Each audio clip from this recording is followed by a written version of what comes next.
Hello, I'm Neige, and this is what we had to watch. Disney, a company famous for groundbreaking animation and unforgettable storytelling. Also for making money off of other people's ideas. It's kind of funny that a name so revered for its innovation would owe much of its success to adaptations of existing works. But after the less than stellar performance of some of the company's attempts at original storytelling in the new millennium, it's understandable why they would want to get back to their roots of putting their own spin on a classic tale. Which would apparently involve taking a high seas adventure and setting it in space. This is Treasure Planet. The movie opens with a prologue that, right off the bat, sends the hardcore sci-fi fans spinning in their seats. On the clearest of nights, when the winds of the Ethereum were calm and peaceful. There's no wind in space! Little did they suspect that they were pursued by pirates. And the most feared of all these pirates was the notorious Captain Nathaniel Flint. Distant cousin to General Scales of Dinosaur Planet. But as it turns out, the prologue is merely a storybook, being read by our young protagonist, Jim Hawkins. I thought you were asleep an hour ago. Mom, I was just getting to the best part. Please. Oh, can those eyes get any bigger? Yeah, it's called Tangled. By the way, am I the only one who finds it slightly disturbing that a children's book is being narrated by Tony Jay, the same guy who voiced Frollo in Hunchback of Notre Dame? And he shall smite the wicked and plunge them into the fiery pit. Ooh. Flint's secret trove was never found, but stories have persisted that it remains hidden somewhere at the farthest reaches of the galaxy. You think somebody will ever find Treasure Planet? Sweetheart, I think it's more like a legend. Okay, but what about Annual Gift Man who lives on the moon? I love you. Love you, too. Hellfire! Dark fire! So from there, we flash forward 12 years to see Jim doing quite possibly the coolest thing ever captured on screen. Wait for it. Wait for it.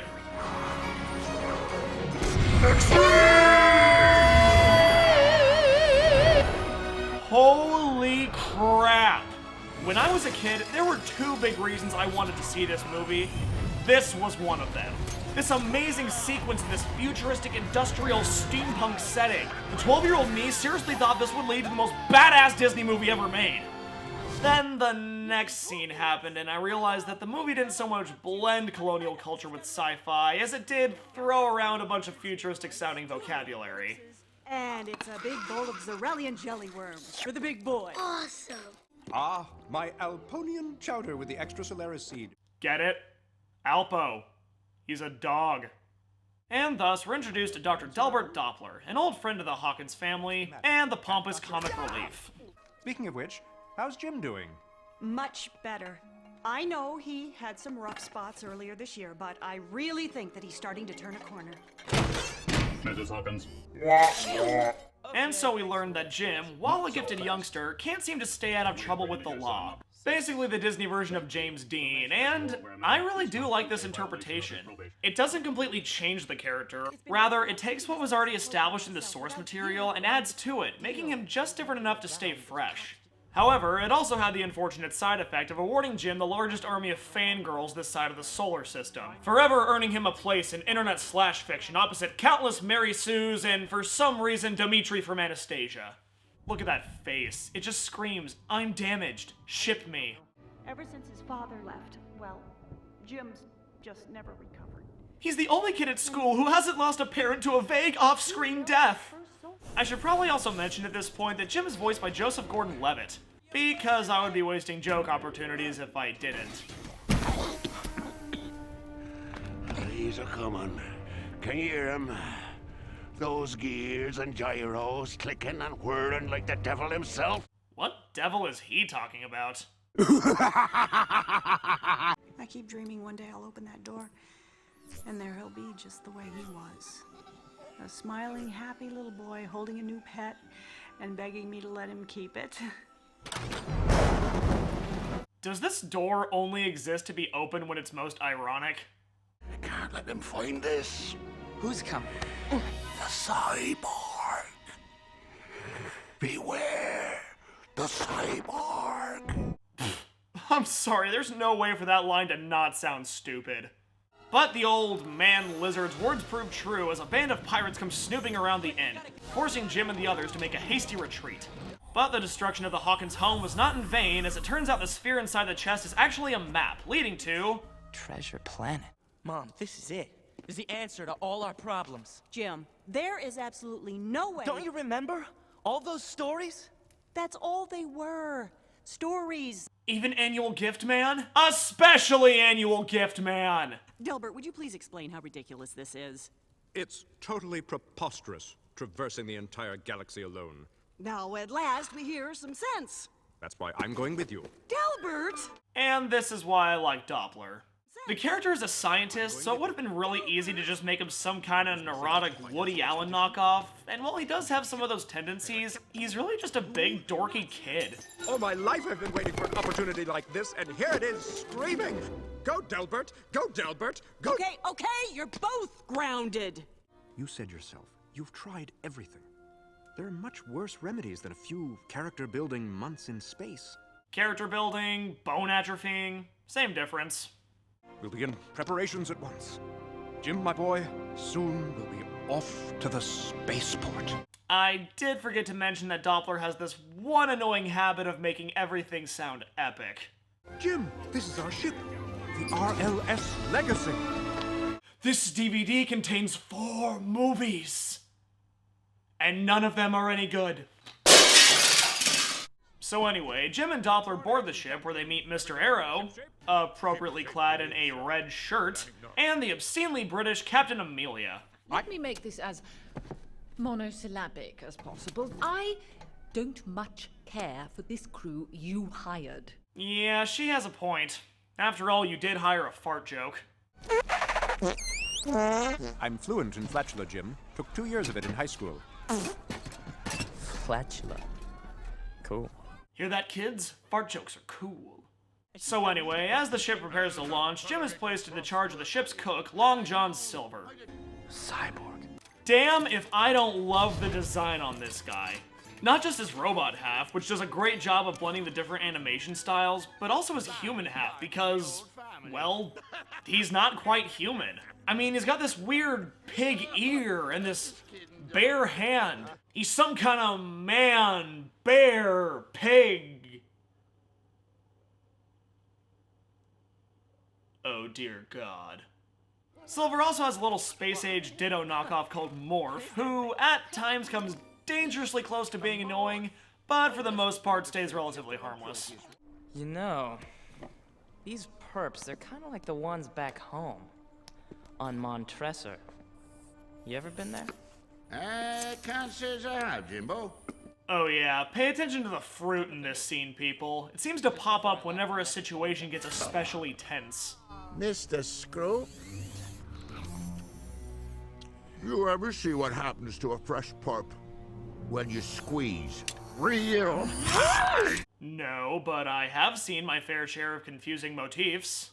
After all my finagling, getting us hired as an upstanding crew, you want to blow the whole mutiny before it's time? You damn dirty man-bear pig. Anyway, the ship finally sets sail for outer space, and okay, we have a problem here. Is this really the most practical method of space travel? I mean, I can buy the classic open-top design for airships, but you're going into space. I would assume that investing in a fully enclosed hull would be a lot safer and cheaper than relying solely on artificial gravity. And even with that kind of technology, how do these people breathe? Does the ship have oxygen tanks? We never see them. Does the gravity create some kind of mini breathable atmosphere? It's never mentioned. My best guess is that there's air in space. It's the only real reason I can think of that wildlife would be able to sustain itself, or that lighting can change to reflect night and day. Even though night and day are concepts restricted to celestial bodies orbiting a star. Okay, I'm looking too far into this. Just awkwardly transition to the John Resnick song already.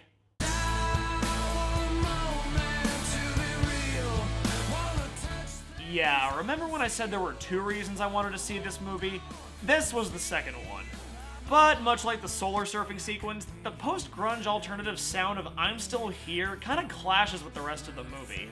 Having said that, I still really like the song, and I also really like this sequence.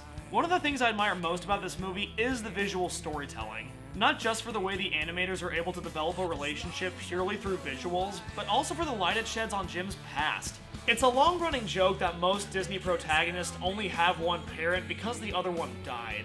Even when it's not specifically mentioned, you can assume that's what happened, but with Treasure Planet, that's not the case. This family didn't fall apart because of the death of a loved one, it fell apart because one person gave up and left. And in a lot of ways, that's even more tragic. Just seeing Jim's mom crying at the table does me in, and I'd be lying if I said I didn't get choked up every time I watched this scene. Wow, this review is turning out surprisingly positive. Well, that's never a good sign. Isn't there something else I can bitch about? It's devolving into a black hole! Oh yeah, this scene. Okay, before I get all nitpicky, let's go over the positives. This scene has some great visuals, great tension, and this is gonna have a big impact on the relationships between the main characters. But it again raises the question of why you would take an open-top vessel into space with a little more than ropes as a safety measure. You're not fighting the tide here, you're fighting the gravity of an exploded star. Gravity is so strong that not even light can escape. So unless those lifelines are spun from adamantium...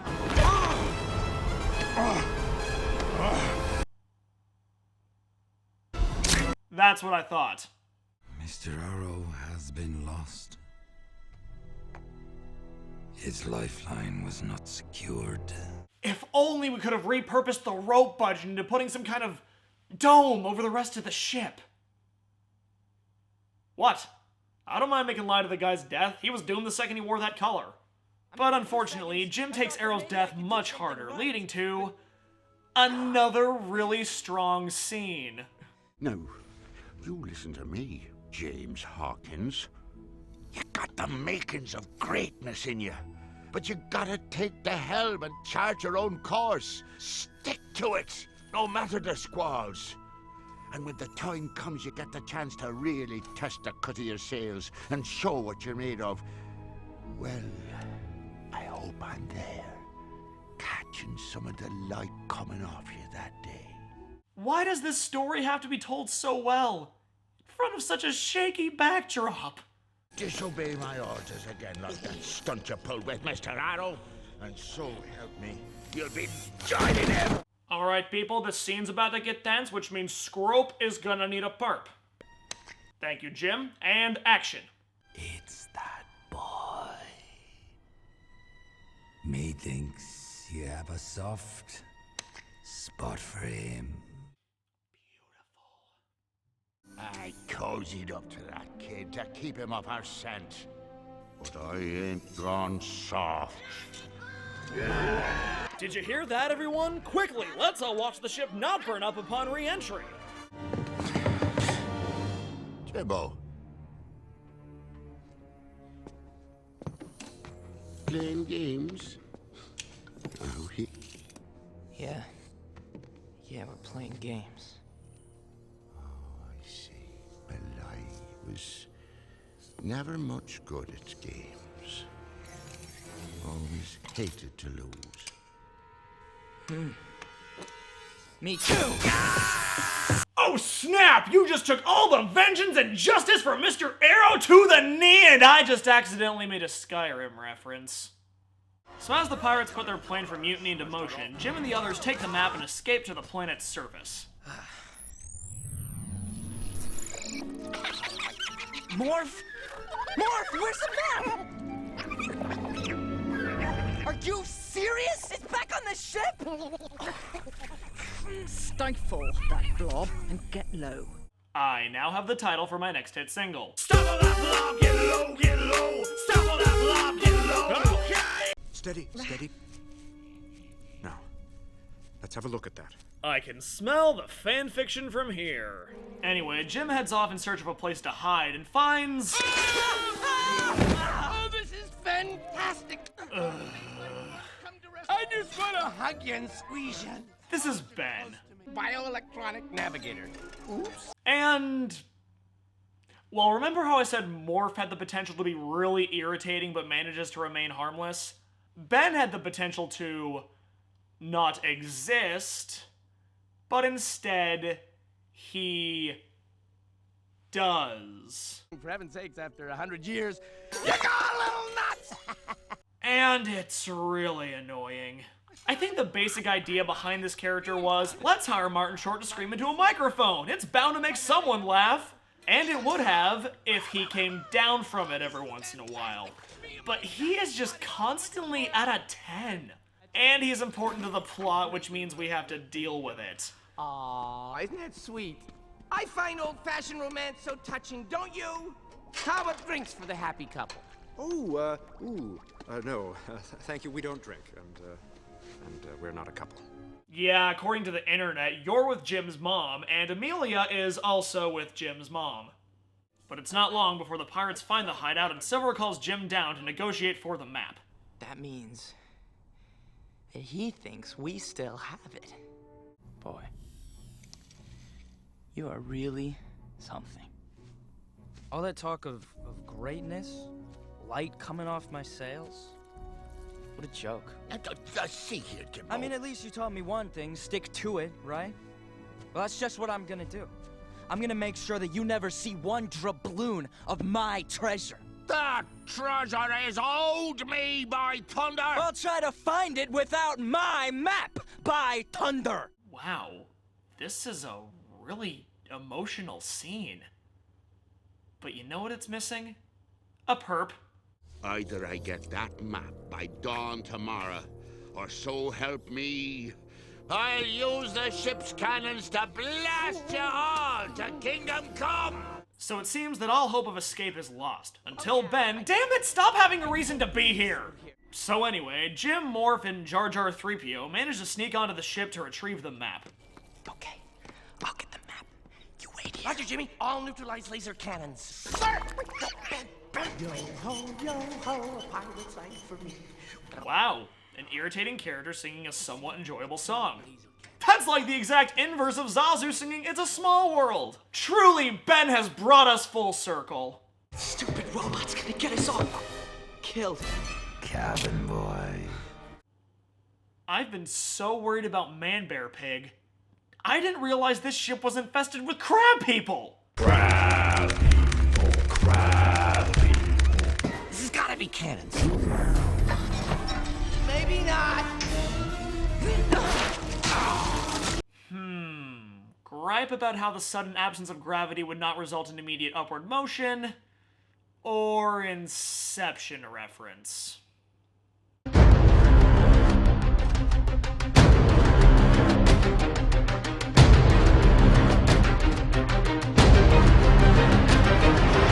Doc, wake up. I got the map. Fine work. Damn, Man Bear Pig! So the pirates managed to retrieve the map, but because Jim is the only one who can make it work, they decide to take our heroes along with them on the search. Jimmy, I don't know about you, but I'm starting to see my life pass in front of my eyes. At least, I think it's my life. Was I ever dancing with an android named Lupe? Okay, that was legitimately funny. But when they finally reach the end of the trail, it seems that the map has led to a dead end, until Jim realizes that it works like a key to open a big door. So that's how Flint did it. He used his portal to roam the universe, stealing treasure. But where'd he stash it all? Just open the right door.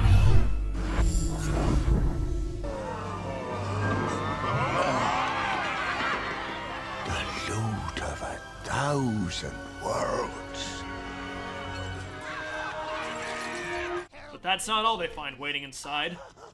Ben, I think I just found your mind. Does this mean he'll stop shouting? It's all flooding back! All my memories! Nope. Right up until Flint pulled my memory circuit so I could never tell anybody about his booby trap! Speaking of which... Flint wanted to make sure that nobody could ever steal his treasure, so he rigged this whole planet to blow higher than a Calypsian kite! Wow, Captain Flint is the 1%. Get back! I like you, lad. but I've come too far to let you stand between me and my treasure. That's funny. Last time I checked, an exploding planet was standing between you and your treasure. But when it comes time to choose, Silver sacrifices the treasure to save Jim, and our heroes reconvene to make their escape. You'll never clear the planet's explosion in time. We gotta turn around. What? There's a portal back there. You can get us out of here. Pardon me, Jim, but didn't that portal open onto a raging inferno? Yes! But I'm gonna change that. I'm gonna open a different door. And I'll do it by being...